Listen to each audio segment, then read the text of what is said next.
Record.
Yang kami hormati penanggap Bapak Zain Al-Ghifari LC.MA, serta para hadirin partisipan yang namanya tidak bisa saya sebutkan satu persatu, namun tidak mengurangi rasa hormat saya.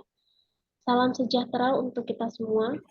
Hadirin yang kami hormati, perkenalkan saya Anda Desti Kaulia Putri, mahasiswi Prodi Ekonomi Universitas Muhammadiyah Yogyakarta, selaku moderator untuk memandu jalannya pengajian Ramadan dan kajian berseri integrasi ilmu pada hari ini. Sebagaimana yang telah disampaikan pada kesempatan hari ini, kita akan membahas tentang wawasan umum sejarah peradaban Islam bidang ekonomi sebagai upaya untuk menyamakan persepsi sebagaimana yang kita harapkan bersama pada kajian kali ini. Sebelum pemaparan materi dari narasumber kita, izinkan saya membacakan sedikit profil narasumber, yaitu Bapak Muhammad Sifa Amin Widikdo FAG PhD, yang juga saat ini sudah bersamai kita. Selamat datang, Bapak. Ya, terima kasih Mbak Destika. Assalamualaikum semuanya. Ya. Beliau merupakan Senior Researcher Center for Integrative Science and Islamic Civilization atau CISIP-UMY. Juga selain itu beliau aktif sebagai dosen Fakultas Agama Islam Prodi Ekonomi Syariah di Universitas Muhammadiyah Yogyakarta. Kemudian telah hadir juga di tengah-tengah kita Bapak Zain Al-Ghifari LC.MA. Selamat datang Bapak, di mana beliau adalah mahasiswa S3 Fikir Islam atau Pemikiran Islam di Universitas Hasan II Muhammadiyah Maroko. Kemudian juga menjabat sebagai Ketua Dewan Pengurus Organisasi PPI Maroko periode 2022-2023, serta aktif sebagai penasehat PCIM Maroko. Selanjutnya kepada narasumber kami beri waktu untuk menyampaikan materinya selama 45 menit, kemudian dilanjutkan oleh penanggap untuk menyampaikan materinya selama 20 menit. Setelah narasumber yang menanggap menyampaikan materinya, maka akan dibuka sesi tanya jawab selama 25 menit. Tanpa berlama-lama, segera kami persilahkan kepada narasumber kita. Untuk itu kepada yang terhormat Bapak Syifa, kami persilahkan. Baik, terima kasih. Assalamualaikum warahmatullahi wabarakatuh. Waalaikumsalam. Alhamdulillahirabbil alamin. Wassalatu wassalamu ala asyrafil anbiya wal mursalin wa ala alihi wa sahbihi ajma'in. Amma ba'du. Pertama-tama saya ucapkan banyak terima kasih ke Bu Diah Titis PhD yang telah memberi kesempatan untuk bisa berbagi dalam agenda kajian integrasi ilmu sekaligus pengabdian masyarakat internasional dan kajian Ramadan ini. Ya, sama-sama Pak. Saya di sini juga dengan anggota pengabdian saya, Pak Romi Baktiartarto. Terima kasih Pak Romi. Oh, ada Pak Romi. Oh ya, Assalamualaikum Pak Romi. Meskipun saya sendiri untuk bidang ekonomi ini juga masih meraba-raba, sama-sama belajar. Jadi nanti mohon ditambahi, dikoreksi, direvisi kalau ada hal yang kurang pas gitu.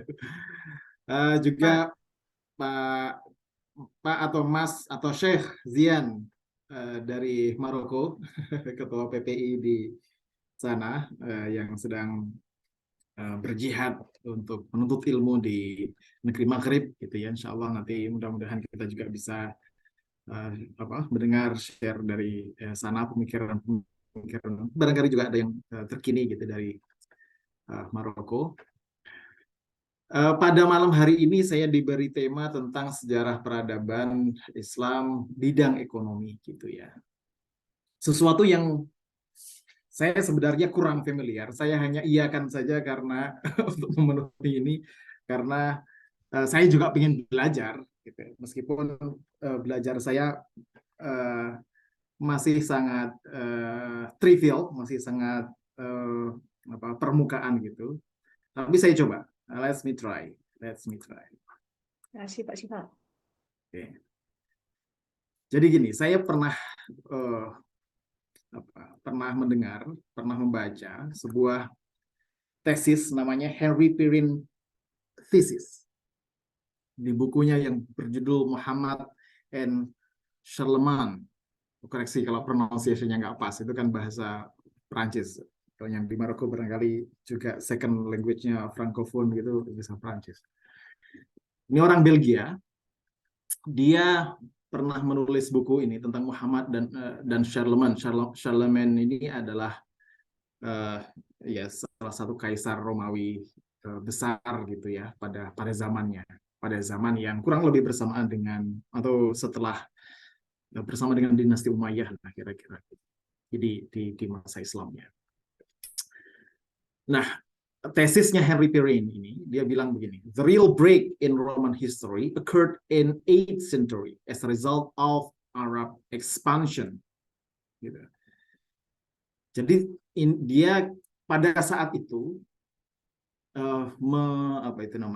membantah sebagian anggapan orang bahwa runtuhnya kekaisaran Romawi itu dikarenakan serangan kaum Berber Maghrib ke Roma atau ke kekaisaran ke Mediterania dan ke pusat-pusat kota di Romawi gitu.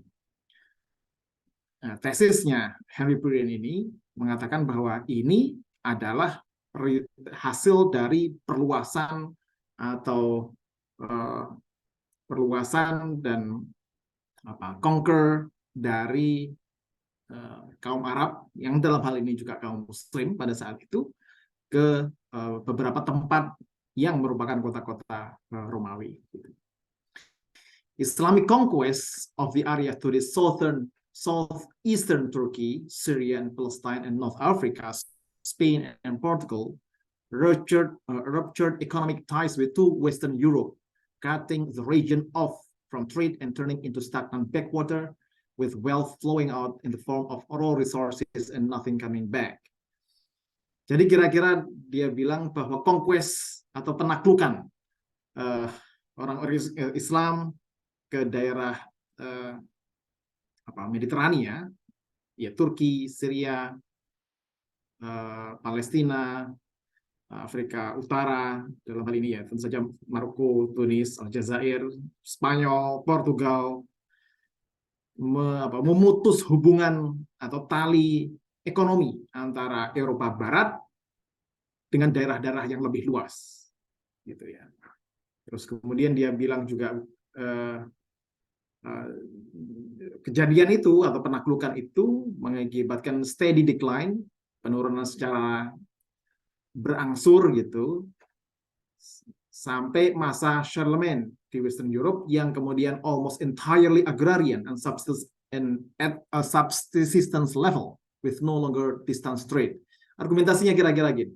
Karena sudah tidak ada lagi perdagangan antara Eropa dengan dunia timur yang pada saat itu merupakan merupakan pusat peradaban lah gitu, percontohan peradaban gitu, menyebabkan Eropa itu harus bertahan dengan cara hidup yang agrarian gitu, yang agraris, tidak lagi berbasis pada trade, kira-kira begitu. Lebih lanjut dia juga bilang bahwa without Islam, a Frankish Empire would probably never existed. Kekaisaran Frankish itu di Prancis ya kalau nggak salah, dan kemudian Charlemagne di dalamnya. Tanpa Nabi Muhammad, tanpa Islam, mungkin nggak terbayangkan akan ada. Karena mereka tadi itu mendasarkan dirinya pada pendapatan yang didasarkan pada tradisi agraris, bukan perdagangan. Bukti yang dikemukakan oleh Henry Pirenne ini adalah misalnya pembuatan atau pencetakan coins dinar dirham itu yang semula memang dari awalnya adalah berasal dari Romawi gitu, yang biasanya dicetak di pegunungan sekitar pegunungan Alpen pada abad ke-7, itu tidak lagi ada cetakan koin itu, indicating a lost access to wealthier parts of the world. Itu mengindikasikan adanya kehilangan akses kepada bagian dunia atau belahan dunia yang lebih kaya, dalam ini dunia timur. Papirus, kertas papirus yang hanya dibuat di Egypt, di Mesir, nggak lagi ada di Eropa pada abad ke-7 itu, yang kemudian orang menulis dan berkarya itu di atas kertas yang berbasis kulit binatang, bukan pada kertas papirus, kira-kira gitu. Nah, Henry Pirenne ini mengindikasikan lah paling tidak ada hubungan trade sebelumnya, sebelum abad 7, dan to some extent ya setelah nanti juga akan ada lagi gitu. Tapi pada saat abad 7-8 ini, pada kekaisaran tepatnya pada dinasti pertengahan dinasti Umayyah gitu, ketika pada saat yang sama di dunia Arab itu ada pencetakan coins awalnya berbentuk atau yang dipahat di dalamnya itu adalah gambarnya Abdul Malik bin Marwan, salah satu khalifah Bani Umayyah, terus kemudian diganti dengan la ilaha illallah gitu. Itu adalah itu namanya adanya pergerakan ekonomi atau dunia Islam menjadi salah satu pusat pergerakan ekonomi dan perdagangan pada saat itu. Gitu. Yang ketika itu beberapa wilayah di wilayah Mediterania itu dikuasai Muslim, wilayah Eropa merasa digambarkan di tesis Henry Pirenne ini terputus hubungan trade-nya dengan sini. Awal-awalnya begitu. Dan koin yang currency yang dipakai secara meluas adalah koin yang dibuat atau dinar dan dirham yang dibuat oleh oleh para khalifah. Dalam hal ini direpresentasikan awalnya oleh Abdul Malik bin Marwan itu. Nah, kira-kira begitu. Jadi untuk memperlihatkan kira-kira dinamika dan begitu dinamisnya perekonomian di dunia Islam dengan segala macam ekspansinya. Tapi gimana awalnya sebenarnya? Coba kita lihat, apa sih sebenarnya yang mendinamisasi, yang menjadi pondasi bagi dinamisnya trade, perdagangan maupun atau keuangan di dalam dunia Islam. Sebenarnya kalau pada masa Rasulullah, kalau fase perkembangannya secara umum ini dikutip dari Najatullah Siddiqi yang direkam juga oleh Adi Warman Azwar Karim ya. Fase perkembangan ekonomi Islam itu dibagi antara ini sangat general, dari abad ke-5 sampai 11 itu satu durasi yang sangat panjang, dari zaman Zaid bin Ali sampai kemudian Al-Mawardi yang selain menulis kitab politik tapi juga mendiskusikan isu-isu ekonomi di dalamnya. Abad 11 sampai 15, Al-Ghazali, seorang ulama yang selain mendiskusikan soal-soal yang berkenaan dengan agama, tapi juga mendiskusikan soal-soal yang berkenaan dengan currency, soal harga, soal macam-macam, sampai Al-Maqrizi dan abad modern dari abad 15 sampai 20 yang banyak pemikir-pemikir India terlibat di dalamnya, Syah Waliullah, Muhammad Iqbal, Muhammad Abduh yang dari Mesir. Tapi paling tidak itu fase perkembangannya. Dan tentu saja fase keempat ya, fase kita sekarang ini yang dinamika perkembangan pemikiran ekonominya juga terus berlangsung. Nah, coba kita lihat gimana sih masa-masa awal Rasulullah mengelola di masa abad ke-5 ini, di masa Rasul, masa Khulafaur Rasyidin, sampai kemudian para pemikirnya masa-masa seperti Zaid ibn Ali tadi itu, kegiatan ekonominya semacam apa. Nah, kalau pada masa Rasulullah memang kondisi ekonominya belum se-complicated ketika Islam sudah menyebar ke berbagai penjuru dunia, gitu. Karena masih terbatas di wilayah Madinah, dan to some extent sudah memulai perkembangan Islam ke wilayah Mesir, ke wilayah dan Jazirah Arab secara keseluruhan. Sumber pendapatan negaranya kurang lebih masih banyak berfokus pada zakat, terus kemudian wakaf. Kalau ada penaklukan ya melalui khums. Khums itu didefinisikan sebagai 1/5 atau 1/20 ya. 1/20 dari biasanya ghanimah, harta rampasan perang lah, kurang lebih begitu. Sedekah dan macam-macam. Itu yang sebagian pendapatan negaranya didapatkan dari situ. Juga didapatkan dari jizyah atau kharaj. Jizyah, kharaj, juga usyr. Jizyah ini juga merupakan adopsi, bukan konsep yang murni lahir dari rahim masyarakat Islam, tapi juga interaksinya dengan negeri-negeri Persia, negeri-negeri Romawi, yang pada saat itu, pada kerajaan Persia sebelumnya, mereka juga mengenakan pajak, istilahnya itu poll tax, gitu. Pajak perlindungan bagi mereka yang punya iman yang berbeda. Misalnya pada masa Kekaisaran Persia atau Sasania, baik yang berpusat waktu itu di Ctesiphon, di daerah Baghdad, maupun di yang waktu sebelumnya di pertengahan Parthian Empire di wilayah Iran sekarang, itu mengenakan pajak untuk orang-orang Yahudi, misalnya orang-orang Yahudi yang hidup di wilayah Persia, poll tax, sebagai perlindungan kepada mereka. Dan ini juga dipakai dalam masa Islam, jizyah. Jadi pajak yang dikenakan kepada non-Muslim yang mereka hidup di wilayah Muslim sebagai kompensasi atas perlindungan untuk kebebasan keberagamaan mereka, kira-kira itu. Kharaj juga demikian. Cuma perkembangan gini, kharaj ini tolong nanti diluruskan kalau ada yang salah. Ada perkembangan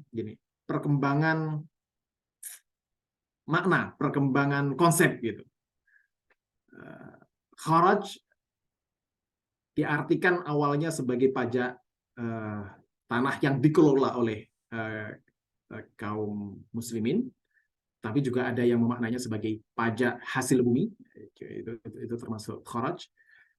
Demikian pula usyr, itu juga pajak tanah awalnya, tapi kemudian diperluas juga menjadi pada pajak perdagangan, atau kalau kita istilah sekarang itu mungkin bea cukainya gitu. Jadi kalau ada pajak perdagangan, orang non-Muslim mau berdagang di wilayah Islam, mereka harus usyr. Tapi konsep ini berkembang belakangan. Pada masa Rasulullah belum, perdagangan semacam itu belum ramai. Ghanimah, fai itu pendapatan yang didapat dari dari peperangan, dari uang tebusan tawanan dan macam-macamnya. Nah, itu model awal ya ekonomi pada masa Rasulullah. Pada masa Khulafaur Rasyidin juga mulai berkembang, masa Abu Bakar, tapi perkembangannya yang lebih solid secara institusional itu terjadi pada masa Umar bin Khattab, gitu ya. Misalnya ini daerahnya mulai sangat meluas, bahkan melalui wilayah-wilayah subur di wilayah Irak sekarang itu, atau Sawat, itu sudah mulai masuk ke sana. Khalifah Umar radhiyallahu an pada saat itu. Terus kemudian zakat tentu saja, usyur, jizyah, sedekah, dan mulai juga dinar dirham secara marak diperlakukan sebagai mata uang. Lembaga Baitul Mal lebih difungsikan, misalnya harta rampasan perang, apakah langsung dibagi kepada mereka yang terlibat di dalam perang itu, atau sebagian didistribusikan atau disimpan di lembaga Baitul Mal. Ada yang berpendapat, langsung didistribusikan saja. Sebagian sahabat, termasuk di dalamnya Ali, ada yang tidak sepakat bahwa sebagian itu disimpan di dalam Baitul Mal. Tapi pendapat yang lain, ini lebih safe, lebih sustainable lah kira-kira begitu, dikelola saja oleh Baitul Mal. Ada yang berpendapat tersebut. Artinya Baitul Mal kemudian dikelola secara lebih profesional. Termasuk ada satu saat di mana Abu Hurairah mendapatkan banyak sekali pajak dari dia menjadi gubernur di salah satu wilayah Irak sana, dan kemudian sebagiannya juga dikelola di Baitul Mal itu. Terus kemudian juga ada diskusi, kalau kemudian pajak yang bersifat tanah, bagaimana kalau antara tanah yang subur dengan tanah yang tidak subur, dengan tanah yang ditanami dengan tanaman-tanaman produktif yang value-nya tinggi dan rendah dan segala macamnya, mulai ada diskusi tentang itu. Gimana cara pengelolaan dan sistem pemungutan pajaknya, dan seterusnya. Pengeluarannya kurang lebih sama, pengeluaran dari harta negara yang dikelola oleh Baitul Mal itu untuk apa saja, dana rutin, dana syaraf itu diperuntukkan untuk para keluarga Nabi dan segala macamnya, istri Nabi yang masih sugeng pada saat itu, untuk pembiayaan ekspansi, untuk macam-macam. Jadi itu secara umum pengelolaan keuangan pada masa Rasul maupun pada masa Khulafaur Rasyidin, yang salah satu yang paling menonjol itu adalah pada masa Khalifah Umar bin Khattab. Setelah pada masa Umar bin Khattab, terus kemudian masa Utsman bin Affan meneruskan tradisi yang sudah diletakkan oleh Umar bin Khattab, demikian pula pada masa Ali, pada masa pada masa Bani Umayyah. Interaksi dengan dunia luar makin banyak, tentu saja interaksi dengan orang-orang non-Arab, karena tadi itu conquest atau fathul Islamnya, conquest Islam ke berbagai penjuru wilayah Arab, wilayah Persia pada saat itu, beberapa sudah sampai juga ke North Africa, ke Afrika Utara. Nah, rekaman dari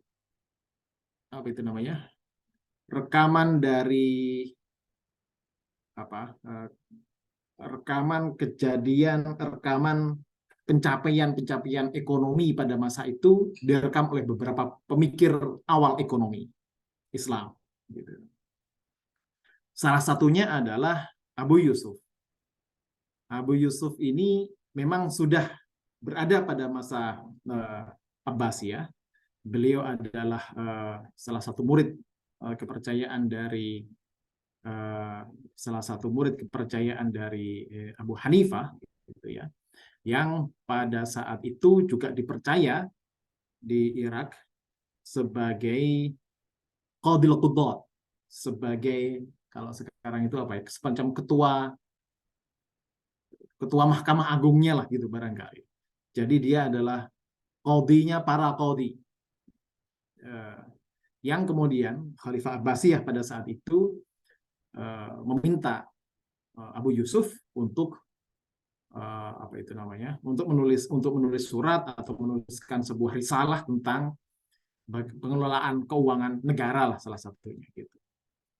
Nah, Abu Yusuf ini salah satu pionir gitu ya. Kalau pada zamannya ada beberapa ulama lain yang menuliskan tentang kharaj, tentang pajak hasil bumi dan pajak tanah ini mendasarkan diri pada dalil-dalil yang sifatnya nakli, baik Quran maupun hadis tentang kharaj gitu.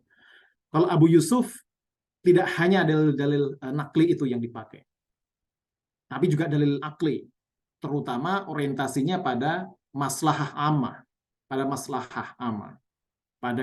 kepada kemaslahatan umum, pada kepentingan umum gitu.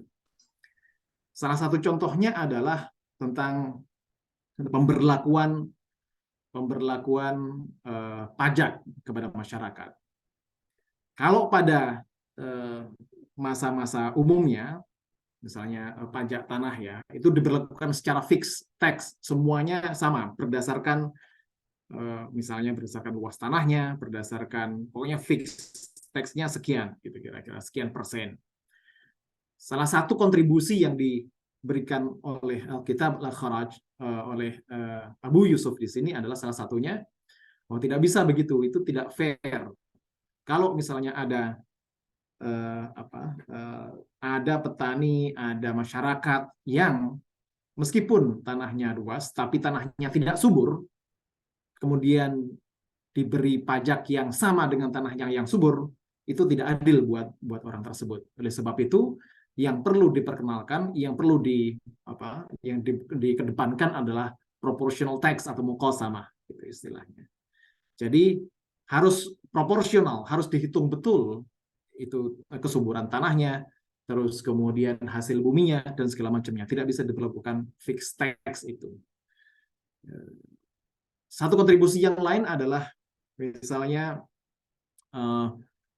teori tentang harga gitu ya, teori tentang harga, ya tentang kelangkaan barang dan harga yang saya kira orang ekonomi sudah sangat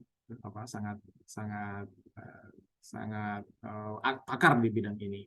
Pokoknya kalau ada supply barang yang meningkat, harga menjadi turun, ada kelangkaan barang, harga naik. Itu dibantah dalam konteks pada waktu itu oleh Abu Yusuf. Tidak selalu begitu. Kadang ini barang langka, tapi barang murah. Ada kadalanya pula, barang banyak, harga tetap mahal. Ada variabel lain yang tidak selalu dipotretkan atau digambarkan dalam hubungan supply dan demand untuk menentukan sebuah harga. Ada variabel lain. Meskipun di kitab Al-Kharaj ini Abu Yusuf tidak menerangkan variabel lain itu apa saja gitu. Terus ada lagi satu pemikiran dia tentang kalau misalnya ada harga naik di pasaran, terus kemudian apakah dimungkinkan negara dalam hal ini khalifah untuk memfikskan harga, untuk mengintervensi harga di pasar.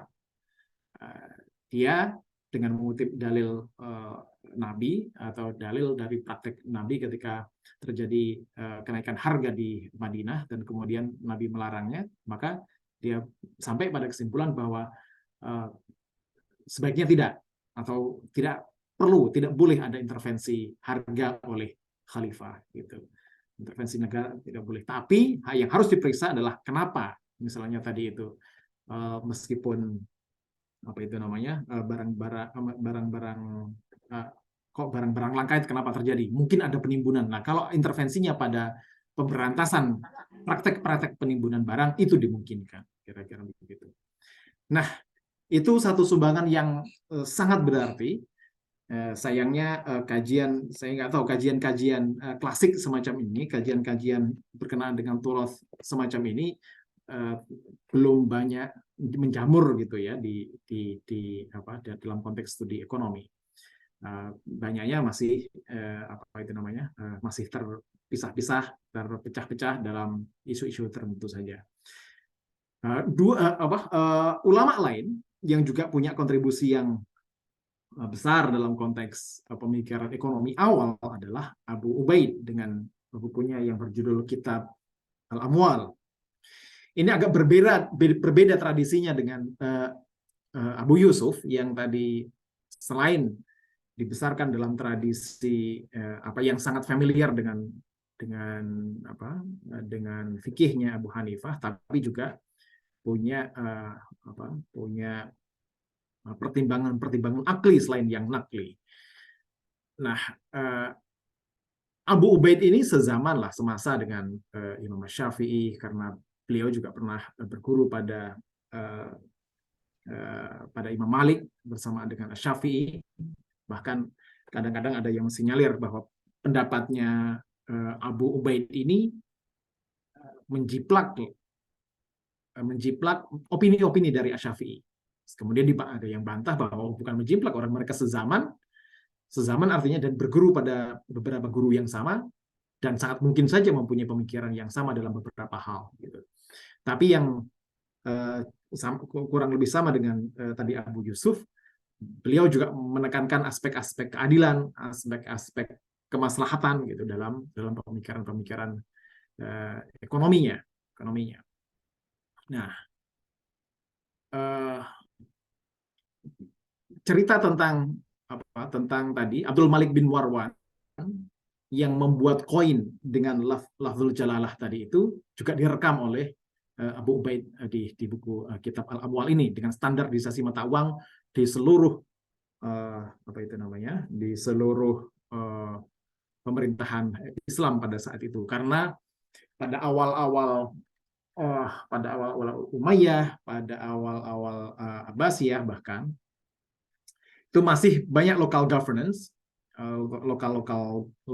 pemerintahan lokal itu yang masih menggunakan misalnya dalam administrasi publik, administrasi pemerintahan masih menggunakan bahasa-bahasa setempat, bahasa Farsi kah, bahasa macam-macam gitu, selain bahasa Arab. Maka pada masa Abdul Malik bin Marwan ini semua diseragamkan, harus dengan menggunakan bahasa Arab, termasuk dalam transaksi mungkin. Awalnya bisa saja dengan menggunakan koin yang tidak diproduksi oleh kekhalifahan, tapi pada saat itu harus menggunakan standarisasi dinar dan dirhamnya yang dibuat oleh khalifah pada saat itu. Jadi standarisasi di banyak aspek kehidupan dilakukan pada Abdul Malik bin Marwan. Bahkan Al-Quran pun yang belum ada dots-nya, belum ada titik, belum ada vowels-nya, inisiasi itu juga bermula pada kurang lebih pemerintahan Abdul Malik bin Marwan dengan memerintahkan beberapa ulama untuk melakukan itu. Nah, ini dinamika ya ekonomi di dalam peradaban Islam di masa klasik. Ya, kita terus kemudian selain tadi fai, jizyah, kharaj, usyr yang sudah pernah berlaku dari zaman Nabi, disempurnakan dan lebih tertata lagi pada masa Umar bin Khattab dan seterusnya pada Malik bin Marwan, dan masih dipakai pada masa-masa Abbasiyah. Tapi ada hal yang relatif baru yang mungkin belum dikenal di masa-masa sebelumnya, yaitu memperkenalkan apa yang disebut sebagai ini, iqta. Iqta ini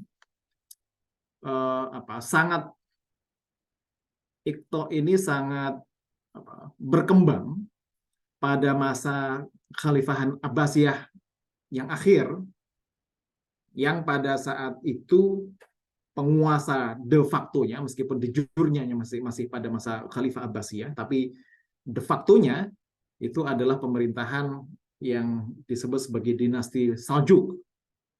Pada dinasti Saljuk itu mulai tahun sekitar awal abad 11 Hijriah, 1055 begitu, mereka masuk ke Baghdad.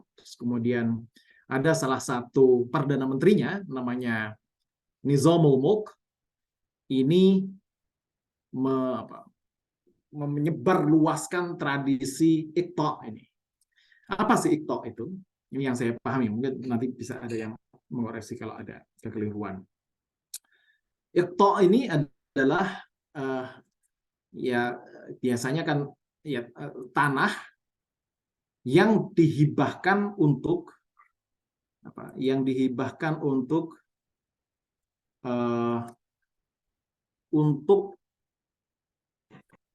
di garrison town, di kota-kota militer yang dihadiahkan untuk para tentara yang ditugaskan untuk menguasai wilayah itu atau untuk memimpin wilayah itu, dan sebagai gantinya, sebagai dalam tanda kutip gajinya, mereka diberi sebidang tanah untuk mengelola dan dipakai untuk keperluannya, untuk keperluan para tentara tersebut.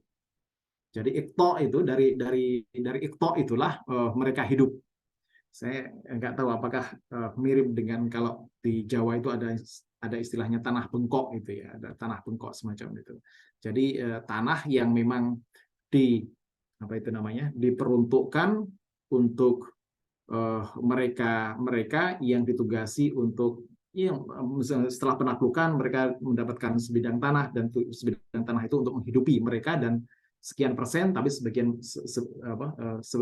persennya diserahkan kepada pusat.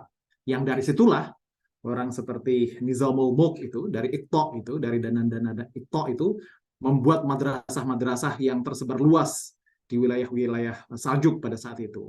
Yang salah satunya adalah madrasah yang pertama kali dibangun di Nishapur, madrasah Nizamiyah di Nishapur pada tahun 1555-an itu, terus kemudian di Baghdad pada tahun 1058-an itu di Baghdad, yang dipimpin oleh Abu Ishaq Ash-Shirazi, dan yang di Nishapur dipimpin oleh seorang ulama yang juga sangat kredibel pada saat itu, yaitu Imam Haramain Al-Juwaini.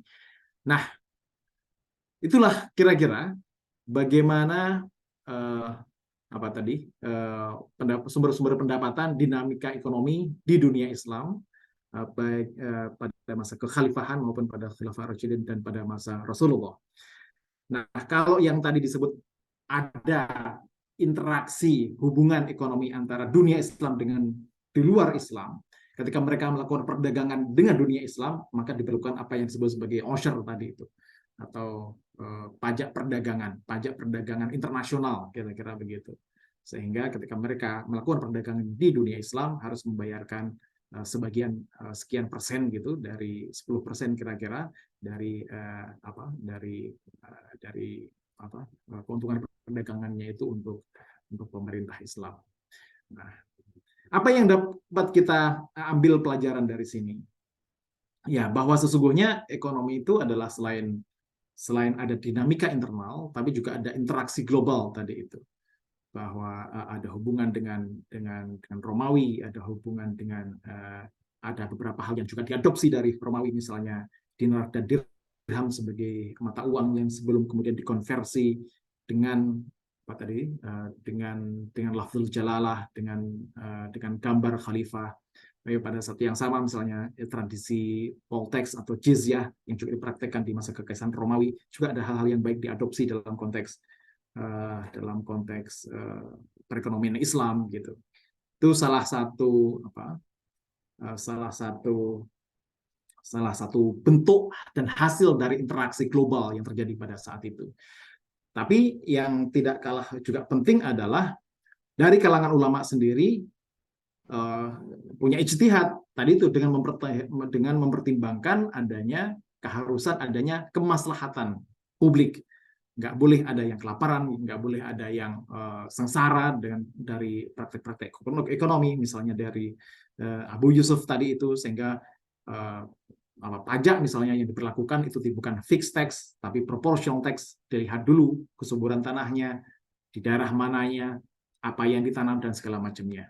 Yaitu semangat ijtihad, karena ini adalah masalah-masalah yang berkenaan dengan muamalat, maka kemaslahatan umum, selain panduan-panduan yang sifatnya nakli, panduan akli juga bisa dipakai di situ. Begitu kurang lebih, Mbak Andia Destika Aulia Putri. Mudah-mudahan bermanfaat. Kurang lebihnya mohon maaf. Wabillahi taufiq wal hidayah. Nun wal qalam masturun. Nasrun minallah wa fathun qarib wa basyiril mu'minin. Assalamualaikum warahmatullahi wabarakatuh. Waalaikumsalam. Waalaikumsalam warahmatullahi wabarakatuh. Terima kasih banyak pada Bapak Muhammad Sifa yang telah menyampaikan materinya. Tidak menunggu waktu lama, langsung kita persilahkan kepada penangkap kita hari ini yang terhormat Bapak Zain Al-Ghifari.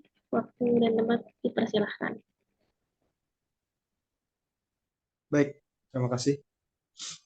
Assalamualaikum warahmatullahi wabarakatuh. Waalaikumsalam. Assalamualaikum warahmatullahi wabarakatuh. Alhamdulillah rabbil alamin. Huwallazi arsala rasulahu bil huda wa dinil haq liyuzhirahu 'ala ad-dini kullih walau karihal musyrikun. Asyhadu an la ilaha illallah wa la syarika lah. Wa asyhadu anna Muhammadan abduhu wa rasuluh la nabiyya ba'da.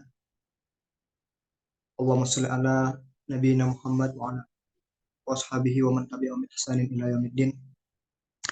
Yang terhormat penyelenggara webinar atau pengajian Ramadan berseri kali dari UMY Ibu Diah Titis. Kemudian yang terhormat juga sama-sama Ibu. Narasumber kita Al-Ustadz Dr. Muhammad Syifa Amin Widikdo yang sudah memberikan banyak sekali materi kepada kita. Sebenarnya materi dari beliau sudah sangat cukup untuk memberikan banyak input terhadap diskusi kita kali ini. Tapi karena memang sudah janjian saya menjadi penanggap, mungkin saya akan bukan menambahi, tapi cuma memberi sedikit hiasan-hiasan saja terhadap diskusi kita kali ini. Kemudian juga moderator Saudari Andea Destika Aulia dan semua peserta pengajian Ramadan berseri yang diselenggarakan oleh UMY bekerja sama dengan beberapa PCIM di luar negeri yang semoga insya Allah dirahmati Allah Subhanahu Wa Taala. Bersyukur kita pada Allah Subhanahu Wa Taala pada siang kali ini waktu Maroko dan tentunya malam waktu Yogyakarta, waktu WIB Indonesia, kita masih dapat diberikan kesempatan kesehatan Allah Subhanahu Wa Taala menghidupkan malam Ramadan dan juga kita isi malam Ramadan itu dengan diskusi-diskusi dan juga mudzakarah. Dan kali ini tentang pembahasan ekonomi Islam, bagaimana sejarah peradaban ekonomi Islam itu ada dan perkembangannya sampai saat ini.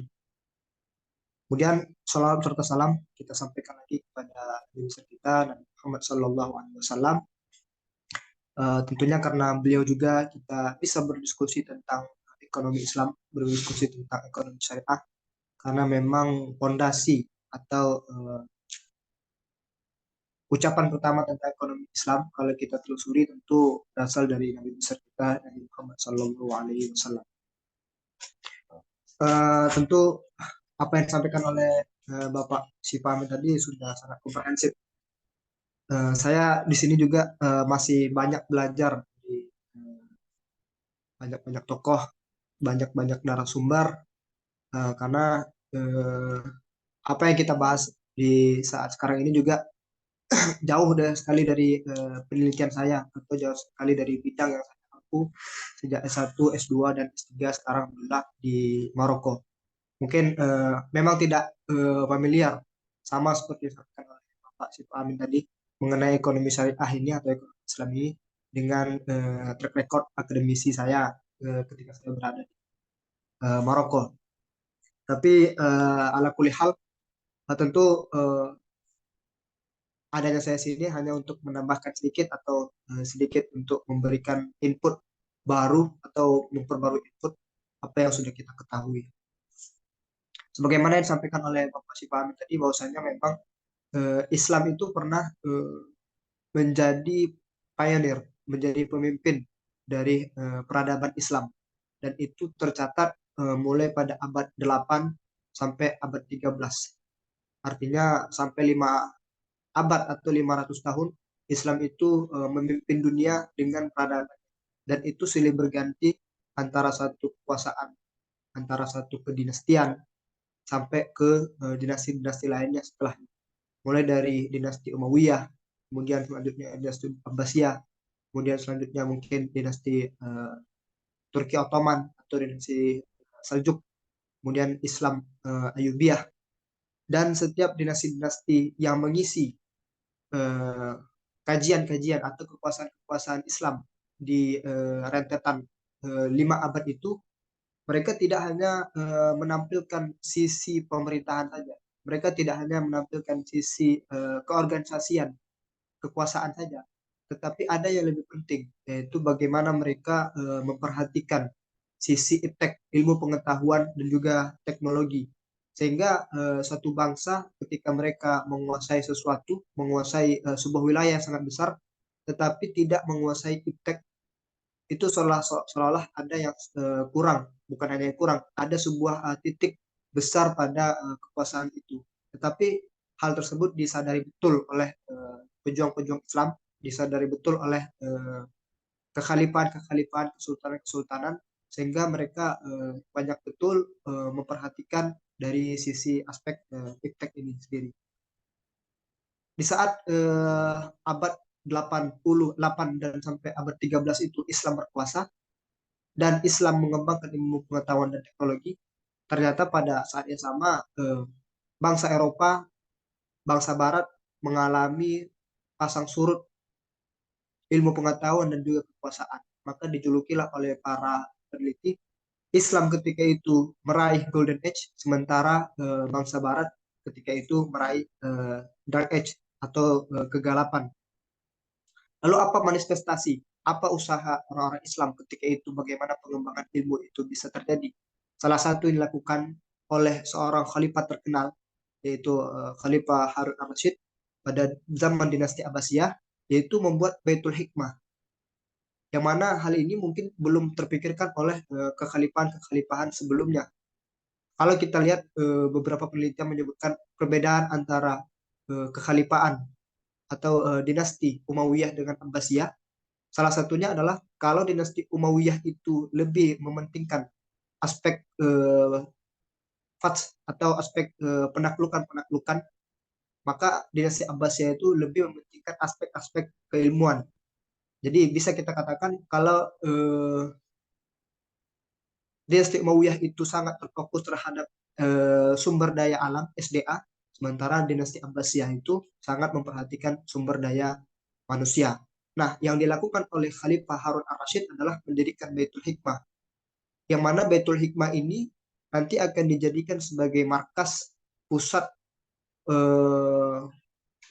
pengembangan ilmu, bukan hanya ilmu Islam saja, tetapi ilmu dari berbagai aspek, ilmu ukhrawi dan juga ilmu duniawi.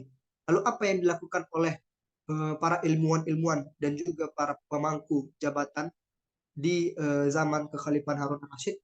Mereka mencoba untuk mengumpulkan seluruh karya-karya yang ada sebelum masa Islam, karya-karya Yunani kuno, dan mereka terjemahkan ke dalam bahasa Arab.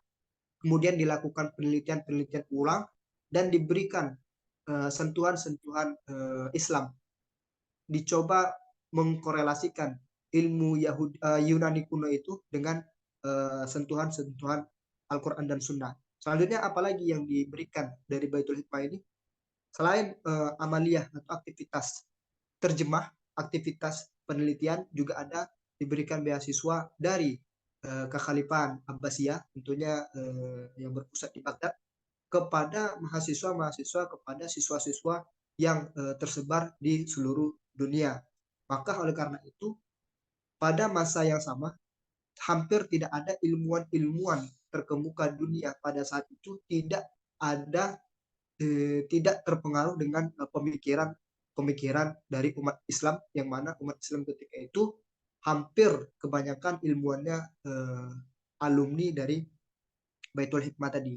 Maka kita lihat dari periode yang sama, kita kenal banyak ilmuwan Islam seperti Ibnu Sina, kemudian Ibnu Rushd, Al-Farabi, Ibnu Khaldun, Al-Khwarizmi, kemudian Ishaq, kemudian Al-Batani, Al-Kindi, dan Al-Ghazali. Sehingga ketika Baitul Hikmah ini sangat produktif, sangat efektif, memberikan pelajaran-pelajaran, memberikan banyak hasil-hasil penelitian, orang-orang Barat sekarang banyak menuding bahwasanya Baitul Hikmah yang ada pada masa Harun al-Rashid itu hanya melakukan pekerjaan-pekerjaan penerjemah saja. Mereka tidak melakukan purifikasi, tidak meneliti dan tidak menyaring yang mana ilmu-ilmu itu bisa dikategorikan sebagai ilmu sadur saja. Tapi hal itu dapat dikonter oleh para ilmuwan-ilmuwan sekarang. umat Islam pada masa Harun Rashid bukan hanya menjadi penerjemah saja, tetapi mereka juga melakukan purifikasi dan juga melakukan banyak-banyak penelitian sehingga semua ilmu yang tadinya sudah ada atau disiplin ilmu itu diberikan nafas Islam. Lalu apa landasan terbitnya Baitul Hikmah yang nantinya tentu akan berkorelasi dengan perkembangan ekonomi Islam pada masa saat sekarang? Apa motivasi umat Islam sangat mengembangkan ilmu saat itu? Yang pertama tentunya motivasi Al-Quran dan Sunnah. Sebagaimana Allah Subhanahu wa Ta'ala menyebutkan di dalam Al-Quran, banyak sekali seharusnya kita itu memperhatikan orang-orang yang berilmu. Bagaimana motivasi-motivasi Allah Subhanahu wa Ta'ala terhadap perbedaan antara orang yang berilmu dan juga perbedaan antara orang yang tidak berilmu. Qul hal yastawil ladzina ya'lamun wal ladzina la ya'lamun. Kemudian peninggian derajat antara orang berilmu dibandingkan orang yang tidak berilmu. Yarfa'illahu alladzina amanu wal ladzina utul ilma minkum darajat. Yarfa'illahu alladzina amanu wal ladzina utul ilma minkum darajat. Artinya motivasi-motivasi itu tentunya memberikan daya sadar kepada ilmuwan-ilmuwan Islam ketika itu. Selain itu, motivasi Al-Quran dan Sunnah, ada motivasi lain yaitu menjadikan bahasa Arab sebagai bahasa internasional. Ternyata kekhalifahan Abbasiyah ketika itu bukan hanya menjadi kekhalifahan yang menampilkan aspek kekuasaan, tetapi juga mereka ingin menjadikan bahasa Arab sebagai bahasa internasional dan menjadikan bahasa Arab sebagai bahasa yang diakui oleh seluruh orang, sehingga beasiswa-beasiswa orang-orang Barat untuk masuk mempelajari ilmu bahasa Arab itu sangat dibuka sekali. Kemudian pada saat yang sama ilmu ekonomi Yunani itu juga diterjemahkan oleh seorang filsuf dan juga ahli kedokteran yang bernama Ibnu Sina. Jadi Ibnu Sina juga memiliki sebuah karya yang bernama ilmu tadbiril manzil, yaitu ilmu bagaimana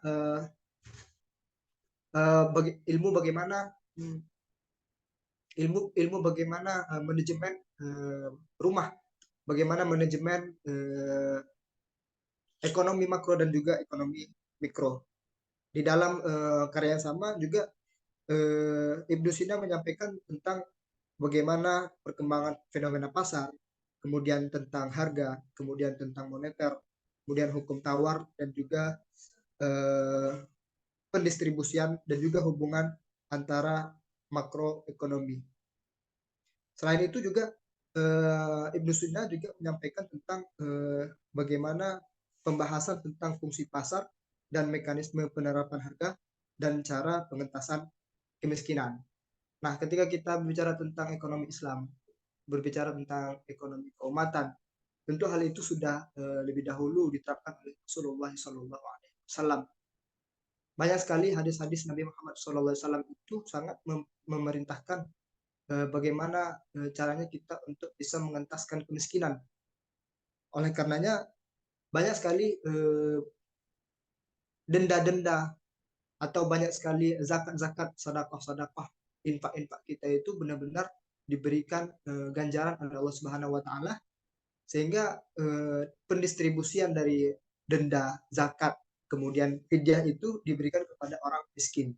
Seperti halnya misalnya kita puasa, ketika kita tidak sanggup berpuasa, kemudian kita juga tidak sanggup melakukan qada, tentu kita melakukan yang namanya fidyah. Itu juga salah satunya untuk mengentaskan upaya untuk mengentaskan kemiskinan. Kemudian ketika kita zakat tentu di dalam ayat Al-Quran itu innama shadaqatu lil fuqara wal masakin wal amilin 'alaiha. Asnaf pertama dan kedua dari zakat itu adalah untuk orang-orang yang miskin dan orang-orang yang fakir, yang mana itu tentunya juga untuk mengentaskan kemiskinan. Begitu juga dengan haji misalnya, ketika seseorang yang berihram melakukan pelanggaran-pelanggaran ihram, maka dam salah satunya juga diberikan kepada orang-orang miskin dan juga orang-orang yang membutuhkan. Kemudian ketika seseorang juga melanggar sumpah, maka mereka juga dikenakan denda, yang mana denda itu juga diberikan kepada orang-orang yang miskin dan juga orang-orang yang membutuhkan. Kemudian sedikit tambahan juga dari saya, dari apa yang disampaikan Bapak Muhammad Syifa Amin tadi, bahwasanya memang para ulama-ulama dahulu yang hidup pada masa Golden Age itu, mereka ternyata tidak memperhatikan sisi fikih ibadah saja.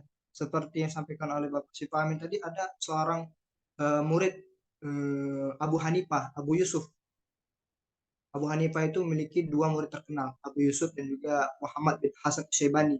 Ternyata Abu Yusuf itu juga memiliki kitab yang berjudul Al-Kharaj, yang mana kitab Al-Kharaj ini membahas tentang banyak aspek-aspek fikih muamalah. Dan aspek-aspek fikih muamalah itu perlu kita garis bawahi, banyak diselingi dengan aspek-aspek maslahat, banyak diselingi dengan aspek-aspek maqasid dan daruriyat.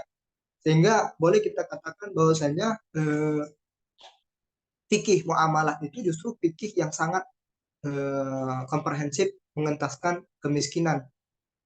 Oleh karena juga ada 5 daruriyat atau 5 maqasid yang ada pada agama Islam.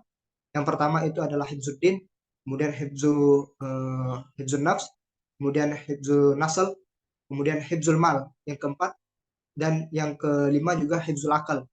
Salah satu dari penjagaan daruratul khams, tujuan adanya agama itu adalah hifzu al-mal, yaitu untuk menjaga harta kita. Artinya hal-hal tersebut sudah lebih dahulu, lama betul diperhatikan oleh para ulama zaman dahulu. Oleh karenanya fikih itu para ulama bisa menyampaikan bahwasanya fikih terbagi antara dua garis besar. Yang pertama adalah fikih ibadah, dan yang kedua adalah fikih muamalah. Dan fikih muamalah tentunya membahas tentang ekonomi, membahas tentang faktor-faktor kebersamaan masyarakat bersama, dan juga membahas tentang hal-hal lainnya.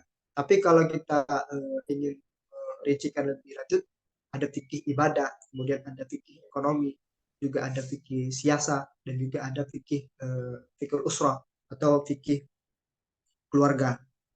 Kemudian saudara-saudara sekalian, memang betul ketika kita bicara tentang sebuah disiplin ilmu, maka tidak ada disiplin ilmu yang bernapaskan Islam itu terlepas dari ilmu Islam itu sendiri, yang terlepas dari Al-Quran dan juga Sunnah Nabi Muhammad SAW. Pemikiran ekonomi Islam berasal lebih dari 14 abad yang lalu, praktis sejak Islam itu sendiri muncul. Al-Quran dan Sunnah tentu menjadi rujukan utama yang tergantikan dalam upaya pengembangan ekonomi Islam. Al-Quran sebagai firman Tuhan yang diturunkan kepada Nabi Muhammad SAW, dan Sunnah sebagai demonstrasi dan penjelasan praktis dari Al-Quran tersebut. Maka seperti yang disampaikan oleh Bapak Muhammad Syifa Amin tadi, bahwasanya fase-fase bagaimana ilmu ekonomi Islam, bagaimana ilmu ekonomi syariah itu sudah dikembangkan sejak zaman dahulu. Kalau tadi Bapak Muhammad Amin menyampaikan tentang fase-fase yang sudah disebutkan oleh seorang peneliti yaitu Sidiki, ada mungkin peneliti lain yang disampaikan oleh peneliti yang namanya Islahi, memberikan distribusi tahapan yang lebih luas dalam perkembangan pemikiran ekonomi Islam. Yang pertama itu adalah fase periode pembentukan. Itu adalah fase setelah berhentinya wahyu hingga akhir era sahabat 11 sampai 100 Hijriah. Kemudian yang kedua, fase penerjemahan ide-ide asing yang diterjemahkan ke dalam bahasa Arab, dan para sarjana muslim mendapatkan kesempatan untuk mengambil manfaat dari karya intelektual dan praktis bangsa lain. Itu dari abad kedua sampai abad ke-5 Hijriah. Kemudian fase ketiga yaitu periode penerjemahan ulang dan transmisi ketika ide-ide Islam Arab Yunani mencapai Eropa melalui penerjemahan dan kontak lainnya. Itu pada abad ke-6 sampai abad ke-9. Dan fase keempat tentang fase peniruan atau fase periode stagnasi ketika pembentukan gagasan baru hampir berhenti. Itu pada abad ke-10 sampai abad ke-11. Yang kelima yaitu fase kebangkitan ketika suara-suara untuk renovasi dan pemikiran segar dimunculkan dari berbagai penjuru dunia Islam. mulai dari abad ke-12 sampai abad ke-13. Dan fase terakhir, fase ke-6, itu adalah fase pemikiran ekonomi Islam modern. Itu mulai dari abad ke-14 sampai abad ke-20. Fase ini kemudian dibagi lagi menjadi 4 fase utama, yaitu fase seperempat awal, seperempat kedua, seperempat ketiga, dan juga seperempat terakhir, di mana pemikiran ekonomi Islam berkembang bersama institusinya. Fase terakhir inilah fase yang sedang kita dalami atau yang sedang kita alami saat sekarang ini. Tentu sejarah pemikiran atau sejarah wawasan sejarah tentang ekonomi Islam itu akan menjadi ranah penelitian yang sangat menarik untuk banyak-banyak peneliti di bidang yang sama. Selain itu juga ketika banyak penelitian tentang ekonomi Islam, banyak praktik-praktik tentang ekonomi Islam, tentunya seharusnya juga menggalakkan orang-orang, menggalakkan seluruh umat Muslim juga meningkatkan dan juga mendukung praktik-praktik ekonomi Islam yang ada. Mungkin itu yang dapat saya sampaikan. Terakhir mungkin satu pertanyaan kepada Bapak narasumber, jika diizinkan. Itu tadi sudah jelaskan bagaimana Umar bin Khattab atau kekhalifahan Khulafaur Rasyidin juga mendirikan yang namanya Baitul Mal. Kira-kira apa perbedaan antara Baitul Mal di zaman saat itu dengan perbankan syariah sekarang? Apakah banyak sekali perbedaan-perbedaan atau justru hanya sebuah aplikasi dari Baitul Mal yang sudah ada pada zaman Umar bin Khattab ketika itu? Mungkin cukup sekian dari saya, pas 20 menit. Terima kasih kepada moderator, kepada penyelenggara, dan juga kepada narasumber. Nasrun minallah wa fatun qarib, basyirul mu'minin. Assalamualaikum warahmatullahi wabarakatuh. Waalaikumsalam warahmatullahi wabarakatuh. Terima kasih banyak pada Bapak Zian yang telah menyampaikan materinya. Hadirin yang kami hormati, demikianlah kedua narasumber juga penanggap yang telah menyampaikan materinya. Selanjutnya kami akan buka sesi tanya jawab. Untuk sesi pertama akan dibuka untuk 3 penanya terlebih dahulu. Kepada partisipan yang ingin bertanya, dipersilakan untuk bisa menggunakan fitur raise hand atau bisa langsung mengaktifkan mikrofonnya. Dipersilakan. Sebelumnya tadi pertanyaan pertama sudah disampaikan oleh Bapak Zian kepada Bapak Syifa terkait perbedaan konsep Baitul Mal pada zaman dahulu dan juga bank syariah, perbankan syariah pada saat ini. Untuk yang ingin bertanya, partisipan saya persilahkan.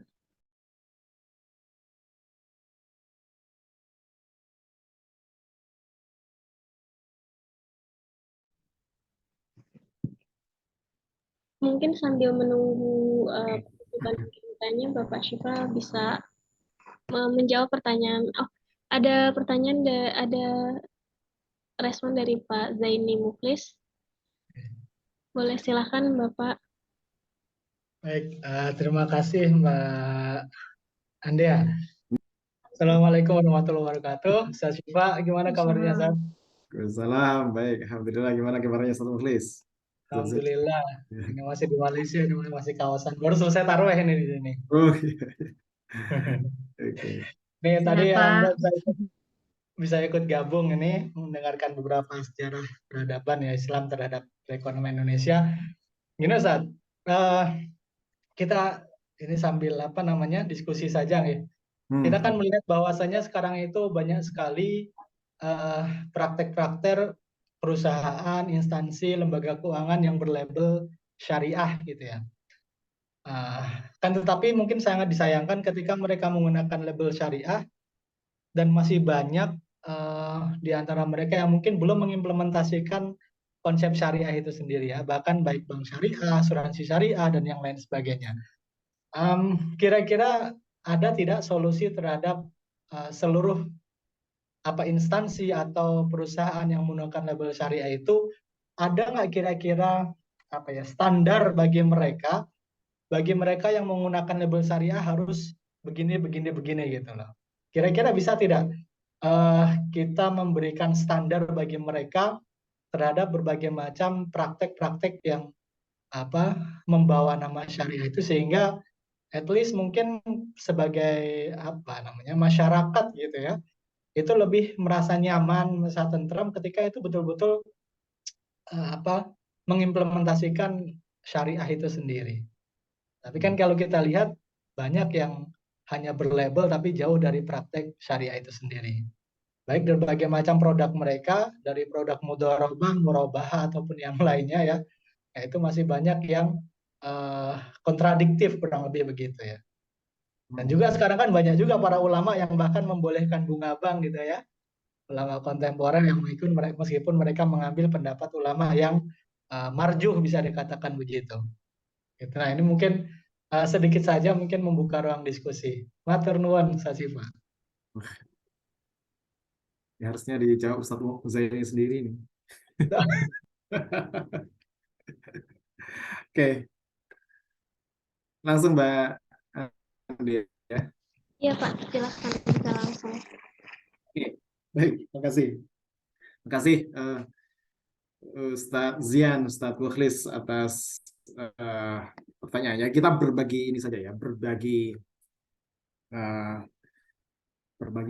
opini, berbagi pemikiran. Satu, berkenaan dengan Baitul Mal pada masa Khulafaur Rasyidin dan Baitul Mal atau perbankan syariah pada masa sekarang.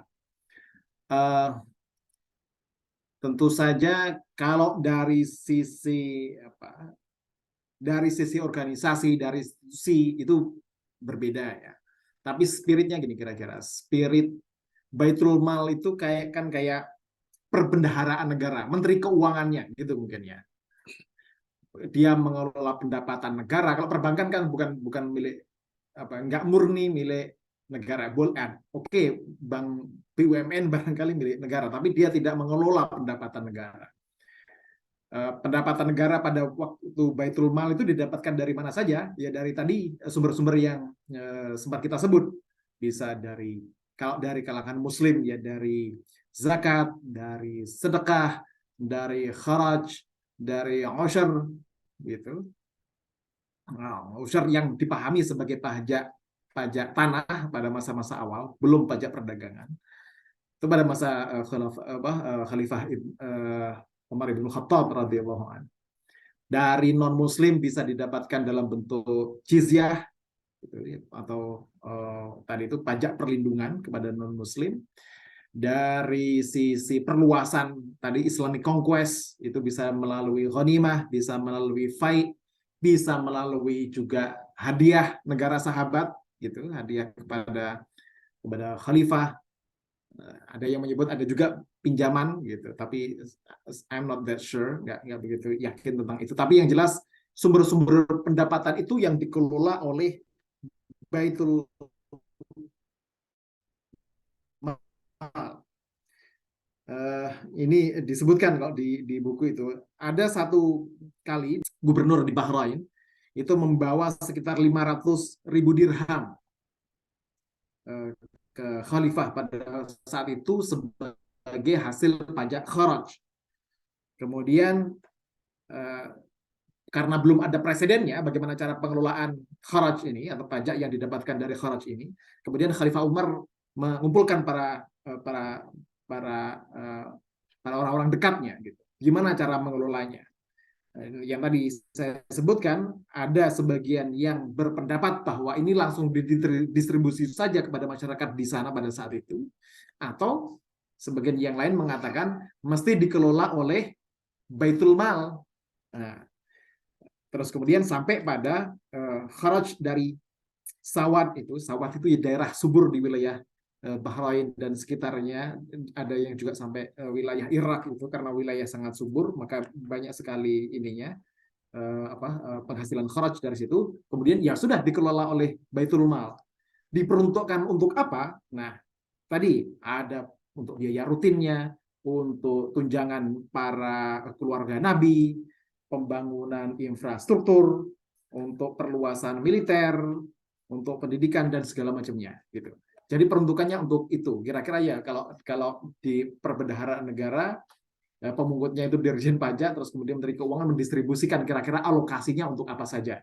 Baitul Mal mungkin lebih sebagai perbendaharaan, apa istilahnya, perbendaharaan negaranya ketimbang lembaga keuangan seperti bank syariah. Kalau bank syariah kan memang institusi intermediasi keuangan gitu, yang juga memfasilitasi bukan hanya Baitul Mal tapi juga tamwilnya, ada sisi pembiayaannya di situ, ada yang tadi itu bisa murabahah, bisa mudharabah, bisa ijarah, bisa skema wadiah dan macam-macamnya. Itu belum sekompleks itu pada saat itu Baitul Malnya. Jadi masih sangat sederhana. Tapi Umar Ibn Khattab sudah juga menginisiasi Baitul Mal tidak hanya di Madinah, tapi juga perlu untuk dibangun institusi ini di beberapa wilayah wilayah taklukan Islam, entah di Bahrain, di Irak, di Mesir gitu. Sudah mulai ada cabang-cabang Baitul Mal yang bisa dikelola secara lokal, tentu saja dengan koordinasi pusat. Itu yang yang saya tahu, kalau hemat saya begitu. Jadi Baitul Mal pengelolaan perbendaharaan negara, kalau perbankan syariah bukan hanya itu, tapi bisa ke juga pembiayaan, ke macam-macamnya yang pada saat skema-skema semacam itu belum ada atau tidak ada di Baitul Mal pada saat itu. Itu pertama. Terus kemudian yang kedua dari Pak Ustadz Zaini Mukhlis, saya tadi nonton video. Ada yang tahu Guru Gembul nggak? Guru Gembul. Guru Gembul itu kan bilang gini, bank syariah itu 2 kali lebih haram daripada bank konvensional. Nah, kan gitu katanya. Provokatif sekali. Provokatif sekali. Terus kemudian dikonfrontasi sama salah seorang pelaku salah satu pegiat ekonomi syariah atau ekonomi Islam di Bandung, di Jawa Barat. Terus kemudian kita dikonfrontasi, kok bisa bilang begitu? Kira-kira debatnya begitulah. Nah, ternyata yang dimaksud itu dua-duanya bersepakat bahwa prinsip-prinsip syariah itu tidak ditaati oleh sebagian pelaku keuangan syariah. Yang kemudian dari situ, itu tadi, let's say misalnya,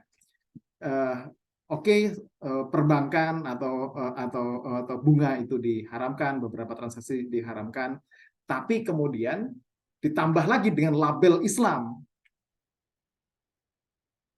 dihalalkan dengan label Islam, padahal prakteknya masih praktek ribawi, gitu kira-kira. Itu kan berarti dosa yang ganda, itu kira-kira begitu. Nah, praktek itu tidak dipungkiri oleh kalangan pegiat ekonomi syariah, masih terjadi di beberapa kalangan, di beberapa institusi. Kalau pertanyaan Ustaz Mukhlis tadi itu, bisa nggak sih sebenarnya dibikin standarisasi? Begini loh, kalau mau mendirikan institusi keuangan syariah atau lembaga keuangan syariah atau apapun yang dengan embel-embel syariah, travel syariah, biro syariah dan macam-macam itu. Kalau pertanyaannya bisa atau tidak, pasti bisa. Cuma caranya bagaimana? Caranya bagaimana gitu. Misalnya, let's say praktek yang paling standar di BMT, di lembaga keuangan syariah, tentang akad katakan pembiayaan lah di BMT gitu misalnya. Yang seharusnya kan itu dibeli oleh BMT, terus kemudian itu dimiliki oleh lembaga keuangan syariah, baru kemudian diberikan kepada nasabah. Tidak bisa diberikan berupa uang begitu saja kepada nasabah. Tapi prakteknya seringkali nasabah dikasih uang untuk dibelikan dan kemudian diberikan kepada lembaga keuangan syariah. Nah, praktek yang semacam ini kan mesti di-clearkan. Yang masuk dalam skema syariah compliance itu di mana? Mesti difixkan.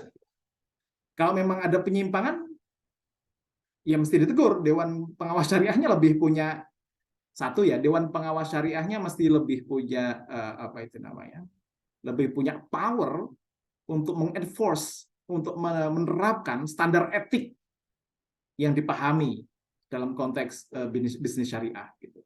Kalau tidak punya power of enforcement itu, ya dia hanya menjadi menjadi aksesoris belaka di lembaga keuangan syariah. Gitu. Katakan kalau lembaga Dewan Pengawas Syariahnya tidak cukup punya power, nggak punya kekuatan untuk itu, yang mesti dibuat entah peraturan perundang-undangnya yang memungkinkan ada satu lembaga, ada satu subjek, ada satu aktor gitu, yang memungkinkan mengenforce, memberlakukan standar-standar nilai etik dalam perbankan syariah, sehingga itu tidak gampang untuk disalahgunakan oleh para pelaku bisnis syariah gitu. Jangan sampai syariah hanya menjadi brand gitu, menjadi alat untuk menggait emosi, menarik emosi umat Islam dengan gairahnya yang tinggi, tapi kemudian malah disalahgunakan, seperti pembangunan perumahan syariah yang beberapa kali terjadi dan mereka semuanya tertipu, travel bureau syariah gitu, dan macam-macam lah gitu. Nah, cuma memang ya itu tadi, kalau dulu misalnya tadi disebutkan tentang Abdul Malik bin Marwan bisa membuat standarisasi moneter pada saatnya yang belum pernah ada presidennya dan itu dimungkinkan terjadi. Nah, ijtihad semacam ini ya diperlukan ijtihad yang, apalagi kalau nanti misalnya Ustadz Zaini punya wewenang, otoritas untuk membuat standarisasi dan otoritas untuk itu mesti mesti di-enforce, mesti diberlakukan gitu secara ketat, bukan hanya tadi itu dimanfaatkan oleh sebagian kalangan yang menggunakan label syariah tapi untuk mempraktekkan praktek bisnis yang jauh dari nilai-nilai syariah. Gitu kurang lebih my take. Ya, makasih Ustaz Syifa. Tapi memang kalau kita lihat nih, bukan hanya institusi syariah saja, institusi atau lembaga keuangan juga, sekarang kan merambah juga halal industri, halal tourism gitu ya. Misalkan mereka menggunakan konsep halal, tapi misalkan contoh saja halal tourism gitu ya. Ketika kita mengatakan halal tourism di suatu tempat wisata, tapi di sisi lain di tempat wisata sendiri di situ malah terjadi ada diskriminasi, ada ya katakanlah anak-anak yang mungkin masih mereka memiliki kesempatan untuk sekolah tapi dipaksa untuk bekerja. Nah, itu kan intimidasi terhadap anak-anak, dan itu kan bukan halal tourism berarti kan. Tapi banyak mengatakan halal tourism. Nah, itu banyak yang menggunakan label halal atau label syariah tapi tanpa memperhatikan implementasi itu sendiri. Nah, itu yang terjadi saat ini untuk meningkatkan market mereka pastinya ya. Nah, tapi mungkin kalau kita tidak punya wewenang, bisa nggak sih kita membuat seperti kayak biometrik gitu ya? Biometrik sebagai pemacu itu, mana sih di antara lembaga syariah yang betul-betul mempraktekkan konsep syariah. Misalkan kita punya prosentase, BMT dengan misalkan ya, BMT dengan BMT UMJ dengan BMT Beringharjo misalkan, atau dengan BMT gitu ya. Nah, itu kan kita bisa memberikan standar ukuran, tapi kemudian nanti dari biometrik ini kan akhirnya masyarakat bisa menilai, oh ternyata BMT UMJ mengimplementasikan standar syariah 90% misalnya. Nah, ini kan bisa menjadi pemicu untuk masyarakat bisa mengembangkan dan juga bisa mendukung konsep yang betul-betul implementasi syariahnya benar gitu ya. Mungkin kita perlu ada sebuah penelitian mungkin ya, bisa membuat biometrik itu menjadi standar. Saya kira itu kalau kita nggak punya wewenang saat ini kali ya. I think that's good idea. Ide bagus itu untuk bikin semacam indeks performance syariah gitu ya. Indeks atau biometriknya tadi itu untuk diukur. Jangan sampai kalau kita selama ini ke daerah-daerah misalnya mencari hotel syariah itu justru yang standarnya tuh bintang 3 ke bawah gitu. Artinya dari sisi servisnya, dari sisi kualitas pelayanannya itu jauh di bawah standar, karena syariah yang dimaknai hanya pembuatan label kiblat misalnya, atau pengumandangan azan. That's okay gitu, tapi ditingkatkan juga dengan performance dan kualitas layanannya, misalnya seperti itu. termasuk juga tadi halal tourism dan segala macam. Kalau tadi Zian menyebutkan Daruriyatul Khams tadi, itu gimana itu diaplikasikannya di dalam konteks halal tourism? Karena halal itu sekarang sudah menjadi brand yang diperluas, bukan hanya soal hal haram, tapi tadi disebutkan ada hal tourism, ada hal eksekutif, ada hal macam-macam lah gitu sebagai sebuah brand yang kalau tidak diterapkan standar etik yang tinggi, itu bisa istilah halal bisa mengalami inflasi, bisa mengalami pengerucutan makna gitu, atau pengapuran makna yang nggak ada maknanya sama sekali jadinya. Ya, saya setuju dengan tadi. Ada public awareness gitu tentang mana sih best practice dari industri syariah yang bisa dijadikan sebagai standar. Oh, this is the ideal one gitu. Oke, makasih Ustaz Mukhlis. Nah, sama-sama, Ustaz. Mungkin bisa diberi kesempatan untuk Pak Zian memberikan tanggapan. Monggo, silakan Pak Zian. Ya, terima kasih. Mungkin sedikit tambahan sih mengenai pertanyaan dari Ustaz Zaini Muklis tadi. Saya tadi juga sependapat dengan Bapak Syifa Amin. Dan juga kemarin juga saya kebetulan nonton video yang disebutkan oleh Bapak Syifa Amin itu, antara guru gembul dan juga salah satu pegiat ekonomi syariah. Artinya emang di satu sisi emang guru gembul ini terlihat provokatif. Tapi setelah dilihat diskusi sampai akhir, memang ada titik temu bahwasanya memang antara dua pihak, antara guru gembul dan juga Bapak Al-Jambi itu, pegiat ekonomi syariah itu, sama-sama sepakat bahwasanya ketika ada kegiatan ekonomi syariah atau kegiatan ekonomi keumatan yang berlabelkan syariah dan ada penyimpangan di sana, katakanlah penyimpangannya bersifat minor, tidak begitu dominan, maka yang perlu diselesaikan itu adalah orang itu saja, oknum itu saja. Tidak perlu sampai di tingkatan atau sampai di level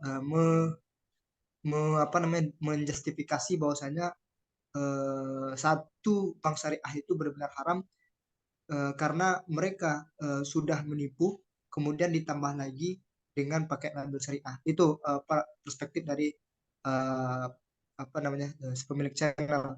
Tapi itu tadi, ketika satu oknum misalnya pegiat atau satu pekerja di sebuah instansi syariah membuat sebuah kesalahan, baik kesalahan itu disengaja ataupun tidak disengaja, itu yang akan bertindak Dewan Pengawas Syariahnya. Dan ketika Dewan Pengawas Syariah sudah bertindak dan sudah diselesaikan, tentu satu kesalahan itu juga sudah hilang. Artinya mengeneralisasi satu kesalahan untuk menyalahkan sebuah instansi atau sebuah konsep besar itu juga sebuah kesalahan. Artinya ya sebuah peribahasa gara-gara nila setitik rusak susu sebelanga itu akan bisa didiskusikan lebih lanjut sebenarnya ke depannya. Itu apakah nila setitik itu seorang oknum atau justru nila setitik itu elitis atau orang-orang yang berada di tingkat pemangku jabatan, itu yang akan akan menarik untuk dilihat ke depannya. Saya sangat setuju apa yang disampaikan oleh Bapak Ustadz Dr. Syifa Amin tadi, Bapak Zaini Muklis. Terima kasih atas waktunya. Baik, terima kasih kepada Pak Syifa juga Pak Zian.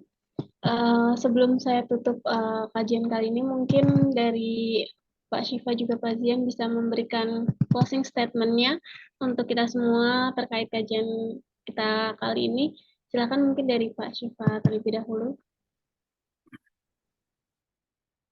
Baik, makasih Mbak Dian.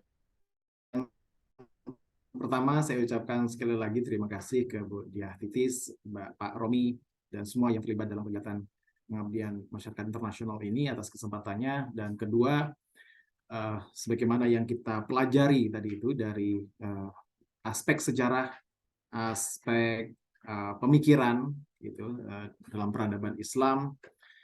Satu, dalam konteks ekonomi, kita tentu harus punya familiarity dengan standar-standar etik yang digariskan oleh Quran, hadis. Gitu. Tapi tidak hanya itu, dalam konteks juga ekonomi, kita tidak menutup diri dengan pergaulan luas dunia. Dibuktikan dengan tadi itu institusi seperti jizyah, seperti apa itu namanya, jizyah dari Farsi, terus kemudian dinar dirham, itu kan merupakan hasil pergaulan ekonomi yang sangat kosmopolitan pada saat itu. Terus kemudian kedua, tidak henti-hentinya kita juga untuk menggalakkan apa yang disebut sebagai ijtihad yang sesuai dengan zaman kita.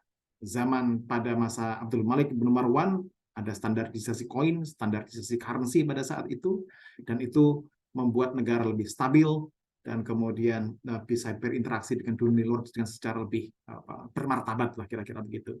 Demikian pula dalam konteks sekarang, kita sebagai anak zaman juga terus mencari pemikiran-pemikiran alternatif yang tidak bertentangan dengan prinsip-prinsip etik dalam Quran maupun hadis, untuk mencari jalan keluar bagaimana agar ekonomi kita sebagai bangsa, kita sebagai umat, kita bisa menemukan kejayaan kembali lah, kira-kira begitu. Yang tentu saja bukan hanya kejayaan material, tapi juga kejayaan etiknya. Kita tunjukkan dengan itu. Dan sebab itu ijtihad menjadi sangat penting dalam konteks ke depan ini. Dan karena sifatnya ijtihad, yang kita capai nanti pengetahuannya levelnya adalah paling tinggi adalah ghalabatul dzan, termasuk tadi itu. Oke, kalau dalam perbankan syariah selama ini yang menjadi fix doktrinnya adalah bahwa bunga bank itu haram, itu yang dijalankan, dipegang teguh sebagai first principle dalam pengembangan institusi keuangan syariah. Tapi jangan hanya berhenti di situ saja, tapi juga alternatif lain yang sifatnya bukan hanya doktriner, tapi juga sisi pelayanan, sisi kepuasan pelanggan, itu mesti juga ditingkatkan, sehingga aspek islaminya bukan hanya pada aspek fikihnya, tapi juga pada aspek virtue-nya, kebajikan dan pelayanannya, kira-kira begitu. Baik, gitu saja Mbak Andea. Terima kasih. Kurang lebihnya dari saya mohon maaf. Mudah-mudahan apa yang disampaikan tadi bermanfaat. Assalamualaikum warahmatullahi wabarakatuh. Waalaikumsalam. Terima kasih Pak Syifa. Silahkan Pak Zian. Ya, terima kasih Mbak Andea atas waktunya. Ya, closing statement saya tentu mengucapkan terima kasih sebanyak-banyaknya kepada pihak UMY atas diskusi yang sangat menarik dan juga sangat memberikan input kepada saya. Khususnya saya sebenarnya lebih banyak menerima daripada memberi pada malam kali ini. Tentunya apa yang disampaikan oleh Bapak Dr. Muhammad Syifa Amin tadi sangat memberikan pelajaran tentunya kepada saya, dan insya Allah akan memberikan manfaat juga kepada khalayak ramai dan juga khususnya kepada partisipan di ruangan Zoom kali ini. Dan berkaitan dengan konteks ekonomi Islam atau ekonomi syariah, tentu harapan kita ekonomi Islam atau ekonomi syariah bukan hanya menjadi kampanye kosong belaka, bukan hanya menjadi promosi biasa saja, tetapi insya Allah harapan kita akan menjadi implementasi yang komprehensif di negara kita, sehingga benar-benar kita mengaplikasikan apa yang ada di konsep ekonomi Islam dan ekonomi syariah itu nantinya akan menjadikan keuntungan kita tentunya di dunia dan juga di akhirat nantinya. Terima kasih dari saya sekali lagi, dan mohon maaf sebesar-besarnya jika banyak kekurangan dan kesalahan dari ucapan saya. Rasulullah mu'min. Saya kembalikan lagi kepada Mbak Adea selaku moderator. Assalamualaikum warahmatullahi wabarakatuh. Waalaikumsalam. Baik, terima kasih. Sampailah kita di penghujung acara pengajian Ramadan dan kajian berseri integrasi ilmu dengan tema wawasan umum sejarah peradaban Islam bidang ekonomi. Hadirin sekalian, sebelum menutup kajian kali ini, kami mengucapkan terima kasih banyak kepada narasumber juga penanggap yang telah memberikan banyak sekali input, insight, serta ilmunya kepada kita semua. Dan kami juga mengucapkan terima kasih banyak kepada para partisipan atas partisipasinya dalam kegiatan kajian kali ini. Acara demi acara, dalam kajian kali ini telah dilewati. Akhir kata, mohon maaf bila ada kekurangan serta hilaf selama acara berlangsung. Saya Ande Destika Aulia Putri selaku moderator. Mohon pamit undur diri. Kita bertemu dalam kajian berikutnya tentu dengan tema narasumber juga penanggap yang berbeda. Kita tutup dengan membaca hamdalah dan doa penutup majelis. Alhamdulillahirabbil alamin.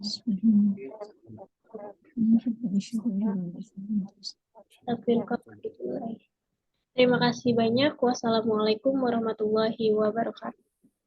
Waalaikumsalam. Warahmatullahi wabarakatuh. Jazakallah khair. Wa Ustadz iyyakum. Syifa, Ustadz Zian, Ustadz Zaini. Mudah-mudahan sehat selalu.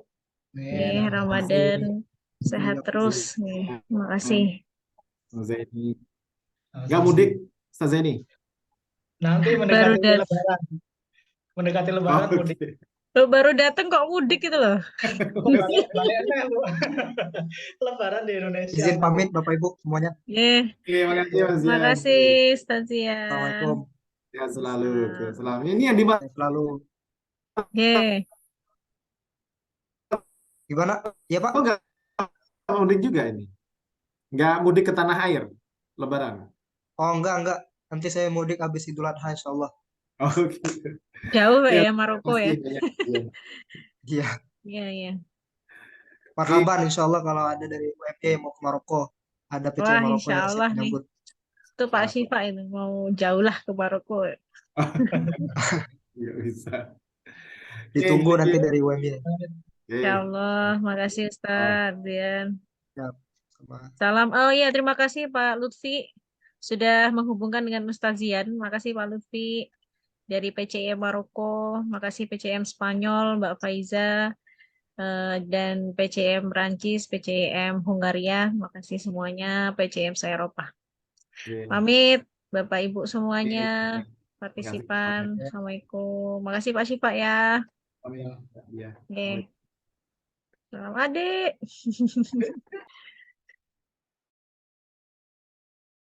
Oke, kita off dulu ya, Mbak. Ya, baik, Ibu.